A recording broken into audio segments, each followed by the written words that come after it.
इंतशार है, बहरान है, हर लम्हा ऐसी खबरें आ रही हैं जिससे लगता है कि पाकिस्तान की जो सियासी सूरत हाल है वो कहीं टिकती नज़र नहीं आती है। कभी तो बॉल इस कोर्ट में जाता है, कभी इस तरफ जाता है और कभी गोल भी हो जाता है। पीटीआई का गोल हुआ रिसेंटली।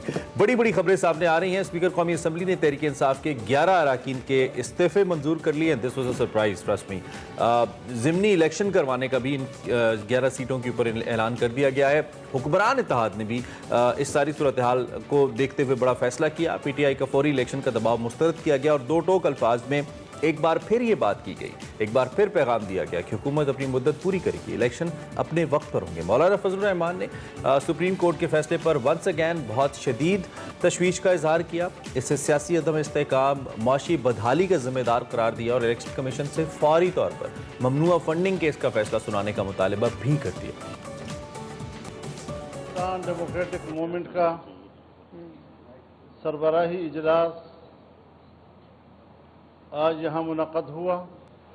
आज के इजलास में इस बात को वाज़ेह कर दिया गया है कि इलेक्शन अपने वक्त पर होंगे, हुकूमत अपना वक्त पूरा करेगी इंशाअल्लाहुल अज़ीज़, और इमरान खान के गुज़श्ता 3.5 सालों का गंद एक साल में साफ करना मुश्किल है। इलेक्शन होंगे वक्त पर। आइंदा 5 सालों में हम इंशाअल्लाह इनके तमाम गंद के कचरे को साफ कर देंगे। दूसरी जानिब अगर बात करें तो तहरीक इंसाफ ने वफाक की तरफ पेशकदमी शुरू कर दी है। हुकूमती इत्तेहादियों से राबतों का आगाज भी हो गया है और जबकि BNP मेंगल और BAP को हुकूमत छोड़ने के लिए कायल करने की कोशिशें भी की जा रही हैं। ये कोशिशें कितनी कारगर साबित होंगी आने वाले दिनों में पता चल जाएगा। लेकिन दूसरी जानिब मुस्लिम लीग काफ ने भी एक बड़ा फैसला ले लिया है। चौधरी शुजात को सदारत और तारिक बशीर चीमा को पार्टी से फारिग कर दिया गया है। इस हवाले से काफ लीग के रहनुमा सेनेटर कामिल अली आगा ने प्रेस कॉन्फ्रेंस की, क्या कहा आपको सुनवाते हैं। और तवील मुशावरत के बाद तमाम हजरात ने यूनानिमसली ये डिसाइड किया कि चौधरी शुजात हुसैन साहब की सेहत जो है उसकी वजह से उनकी फैसलों की सदात जो है उस पे असरअंदाज हो रही है, इसलिए उनको सदारत से अलग कर दिया जाए। और जो साजिश कर रहा है जो बंदा चौधरी तारिक बशीर चीमा और पार्टी को अपने ज़ात के लिए और अपनी कॉन्स्टिट्यूएंसी में उसको दाव पर लगाने पे तुला हुआ है, उसको भी फारिग कर दिया जाए। दूसरी जानिब बात करें पंजाब में हुकूमत साजी का अमल शुरू हो गया है। पंजाब असेंबली ने डिप्टी स्पीकर के खिलाफ जो तहरीक अदम एतमाद है कसरत राय से मंजूर कर लिया है। जबकि स्पीकर पंजाब असेंबली का इलेक्शन होने जा रहा है। PTI के सब्तैन खान और मुस्लिम लीग नून के सैफुल मलूक खोखर के सख्त मुकाबला जो है मुतवक्के है। आज 4 बजे जो है खुफिया राय शुमारी होनी है। जबकि मुस्लिम लीग के जो सरबराह हैं एजाजुल हक साहब, उन्होंने इंकशाफ किया है कि नून लीग के कई MPs PTI उम्मीदवार को वोट कास्ट कर सकते हैं। जबकि आसिफ अली जरदारी के हवाले से भी बात करें तो PTI MPs से रहनुमाओं के राबते सामने आ रहे हैं। बिल्कुल। और दूसरी जानिब राना सनाउल्लाह साहब ने ये दावा किया था कि बहुत सारे PTI के लोग हमारे स्पीकर को वोट देंगे, स्पीकर हमारा बनेगा। ब्रिगेडियर रिटायर्ड हारिस नवाज साहब इस पॉलिटिकल सिचुएशन के ऊपर हमारे साथ मौजूद हैं, उनसे ज़रा बात करते हैं। साहब good morning, thank you very much for joining us. सूरत हाल एज यूजुअल कुछ अच्छी नहीं है इस वक्त। ऐसा लगता है कि आप तो खैर चूंकि आर्मी में आपने सर्व किया तो आपको बेहतर समझ आएगी, मल्टी डायमेंशनल अटैक्स इस वक्त जारी हैं। ऐसे लगता है कि हर किसी को हर किसी से खतरा है और हर तरफ से एक दूसरे पे हमले किए जा रहे हैं। हुकूमत अदलिया पे हमले कर रही है, अपोजिशन हुकूमत पे हमले कर रही है और ये सूरत हाल ऐसी ही चल रही है। इस सूरत हाल पे आपका तबसरा क्या है? इसको आप मुस्तकबिल में किस जानिब ज़्यादा देख रहे हैं भाई साहब? इमरान, एक तो बात यह है कि इस वक्त मुल्क की इकोनॉमी बहुत बुरे हाल में है, हमें सबको मालूम है। और इकोनॉमी को ठीक करने के लिए सबसे इम्पोर्टेंट चीज़ जो है वो होती है कि पॉलिटिकल स्टेबिलिटी होनी चाहिए।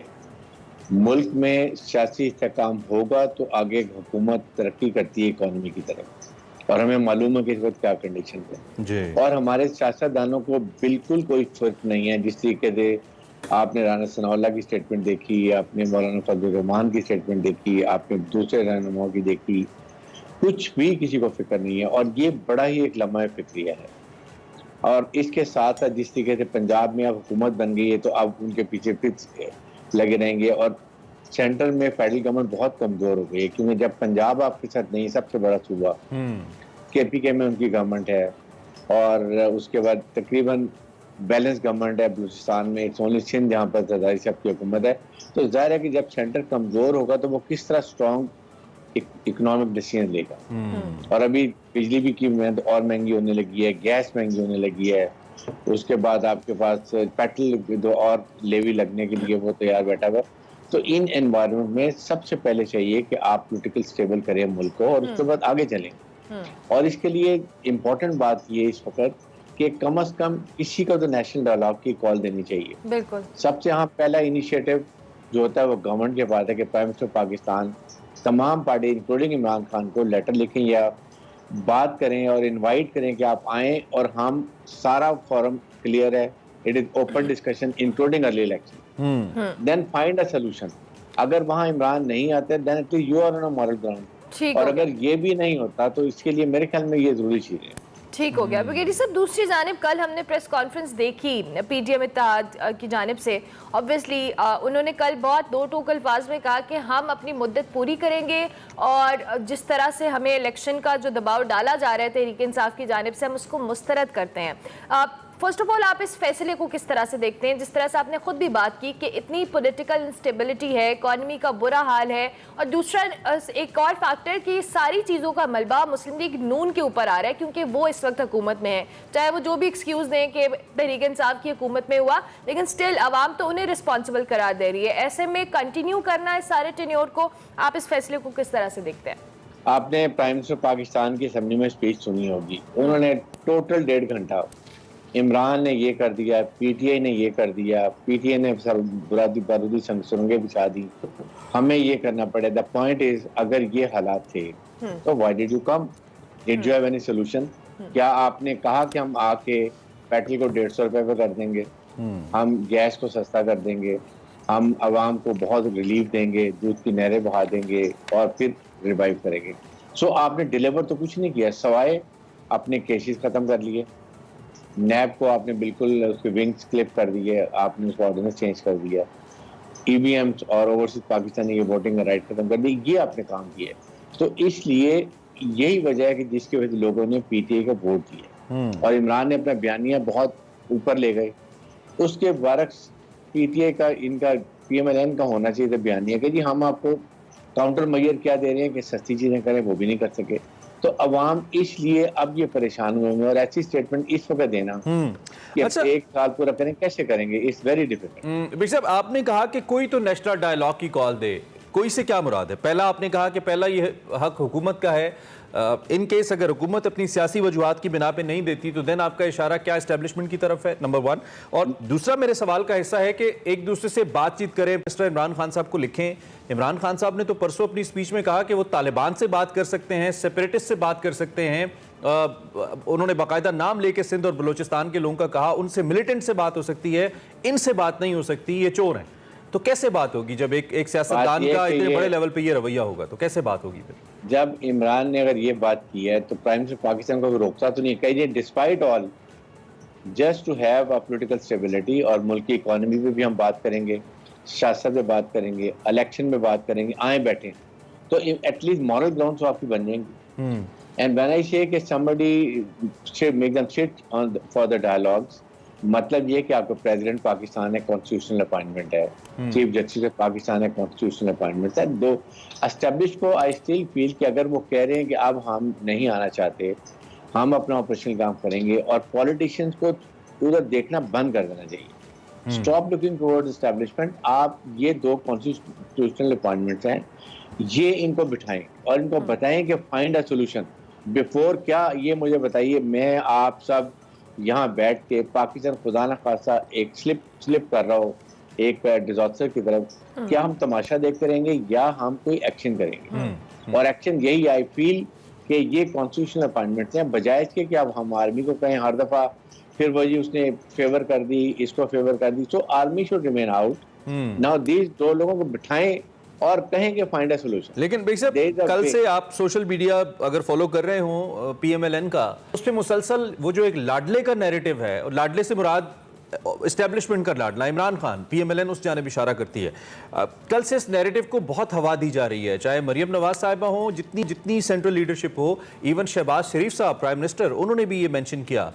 तो इसका मतलब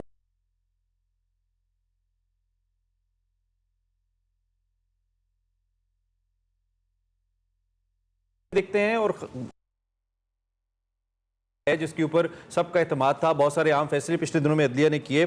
इस 3 रुकनी जो बेंच था, इसके फैसले के बाद बाकायदा तौर पर रिजर्वेशन अदलिया के ऊपर सामने आई, और खुलेआम कल मरियम नवाज साहिबा ने कहा कि आपके एक तरफा फैसले हम नहीं मानते। तो इस पर क्या कहेंगे आप? देखें, लाडला अब जो जिक्र है ना ज्यादा, मेरे ख्याल में वो है ये सुप्रीम कोर्ट की तरफ से, क्योंकि वो जो 2 डिसीजंस आए हैं उसको लेने। हुकूमत कभी भी अपने अदारों को तनकीद का निशाना नहीं बनाती, और पीएमएलएन की ये आदत है कि जब भी इनके खिलाफ फैसला आएगा तो ये तनकीद बहुत बुरी तरह करते हैं, सोशल मीडिया के साथ इस्तेमाल करते हैं। इसलिए वो बात, जैसे अगर आपके सामने देखेंगे प्राइम मिनिस्टर का इशूज है डिबेट नो कॉन्फिडेंस, तो अदालत रात को 12 बजे लगी और पीएमएलएन की फेवर में फैसला दिया गया, जब डिप्टी स्पीकर ने कहा कि आर्टिकल 5 में हम ये मुस्तरद करते हैं वोट अपने तौर पर। उस वक्त तो ये बड़े खुश थे। फिर पंजाब में हाई कोर्ट ने फैसला किया शामदा शहबाज की फेवर में, उस वक्त भी बड़े खुश थे। अब अगर फैसला किया तो then we should learn to listen to all this things. Decisions को आपको एक्सेप्ट, और हुकूमत नहीं करेगी तो कौन करे? ठीक हो। अगर आपको याद हो, जब ये जर्मन एयर स्ट्राइक कर रहे थे बकिंगम पैलेस के ऊपर, तो चर्चिल ने एक बात पूछी थी कि बताइए हमारी अदालतें चल रही हैं, इंसाफ कर रही हैं? उन्होंने कहा जी, कहता है nothing going to happen. So don't target अदलिया। अदलिया है तो है, वरना जंगल का कानून है। ठीक हो गया, अदलिया आपको टारगेट नहीं करना चाहिए। दूसरी जानिब ब्रिगेडियर साहब, काफ लीग में जो हमने देखा अभी पिछले कुछ दिनों में जो अदालती फैसला भी आया, दूसरी जानिब चौधरी शुजात हुसैन साहब ने जो एक स्टैंड लिया, उसके बाद पार्टी के अंदर भी एक बहुत डिफरेंट सिनेरियो आया। जब भी चौधरी बरादरान की सियासत को डिस्कस किया जाता है तो बड़ी वज़ेदारी और बड़ा एक अच्छा पॉलिटिक्स को उनके साथ जोड़ा जाता था, लेकिन पिछले कुछ दिनों में जिस तरह के मामलात हुए, एक अजीब सी सिचुएशन तो आई जिससे ऑब्वियसली उनकी सियासत पर भी इम्पैक्ट आया है। अब चौधरी शुजात हुसैन को जो पार्टी का सदर है उससे फारिग किया गया, जो सेक्रेटरी डेप्यूटी सेक्रेटरी है उनको भी फारिग किया गया। किस तरह से देखते हैं आप काफ लीग की सियासत को, और जो अब फैसले लिए जा रहे हैं उसको आप किस तरह से देखेंगे? एक तो मुझे आई मस्ट एप्रिशिएट जरदारी साहब ने चौधरी को आपस में लड़ा दिया। पीएमएलएन को बिल्कुल फटे पे चढ़ा के उनको रुसवा कर दिया, क्योंकि सारा जो मलबा है दुबई चले गए कोविड करा के, खुद आराम से दुबई चले गए। फजलुर रहमान साहब को भी बिल्कुल साइड पे कर दिया। तो I think he is a winner, जिसको हम कहते हैं ना बॉक्सिंग में well done red blue is a winner, तो ये वो विनर है। और इससे इनकी सियासत को बहुत ज्यादा झटका लगा है, गुजरात की सियासत को खासतौर पे, क्योंकि ये कहा जाता था कि दे आर वेरी वेल नेटेड और ये है। और उसके बाद अब मेरे ख्याल में ये उनको करना पड़ा है, तो चौधरी शुजात वाकई बीमार है, अनफेयर है, उनको खुद रिजाइन कर देना चाहिए थी, ठीक है मैं नहीं कर सकता, आप लोग करें। और ताकि अभी भी, खैर इसके बाद भी ये फैमिली ब्रेक मुश्किल है। हो सकता है चौधरी परवेज इलाही चले जाएं, चौधरी शुजात के पास जाके बात करें और उनको मना लें, और फिर ये कहीं एक लाइन पर चल सकें। अदरवाइज बहुत नुकसान होगा। और काफ लीग ने बड़ा ठीक फैसला किया है कि अब उनकी सियासत जो है ना वो है पीटीआई के साथ। उनकी सारी अगले इलेक्शन में एडजस्टमेंट सीट्स की होंगी पीटीआई के साथ, तो इसलिए उन्होंने बड़ी सोच समझ के मूव किया, और मेरे ख्याल में ये उनके लिए ठीक रहेगा। ठीक है।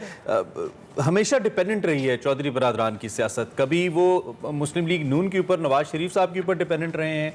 फिर जब मुशर्रफ साहब आए तो मुशर्रफ साहब ने, आपको याद होगा, एक इंटरव्यू में कहा था कि बनाई गई बाकायदा तौर पे काफ लीग हमने बनाई, और उसको उन्होंने बाकायदा, जिसे कहते हैं कि पौधे को जैसे पानी दिया जाता है। फिर उसके बाद यही चौधरी बरादरान पीपल्स पार्टी के साथ बैठ गए और डिप्टी प्राइम मिनिस्टर बन गए थे परवेज इलाही साहब। फिर वही चौधरी बरादरान अब तहरीक इंसाफ के साथ है और वजीर आला बने हैं, लेकिन तहरीक इंसाफ के वोटों से बने हैं।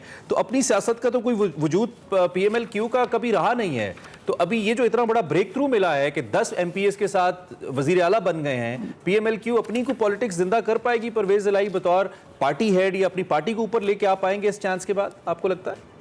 मेरे ख्याल में इतना ले आएंगे कि अपनी कुछ सीटें और बेहतर सीट एडजस्टमेंट कर लेंगे पीटीआई के साथ, लेकिन जो एक इंडिपेंडेंट होता है एक पार्टी, उस तरह ये पार्टी नहीं है।